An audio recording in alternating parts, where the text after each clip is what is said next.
အမေဆိုတော့လည်းပေါ့နော်မပြင်းမစင်နေတဲ့ခါကျတော့တကယ်ကလေးအမေပဲပေါ့နော်ဒါနဲ့စကားမဆက်လေဒီလားအဲစကားမျိုးကဘလူးမကိစ္စနဲ့ပတ်သက်ပြီးတော့လေချာရှည်ပြီးတော့မရိုက်ချကြနဲ့နော်ရှင်တို့ကောင်းနေချလာပိုက်ရအောင်မယ်ပြီးကြရင်ဟုတ်တာလားမဟုတ်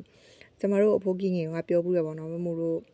ကတော့မမို့တို့ကတော့မမီဘူးပေါ့နော်အဖေကပြန်ပြောပြပေါ့နော်မင်းတို့အဖိုးရှိအောင်ဆိုအရင်ပြောတယ်ပေါ့မင်းတို့ခေးရမမင်းတို့တာသမီးတွေခေးရောက်တဲ့ခါကျမှ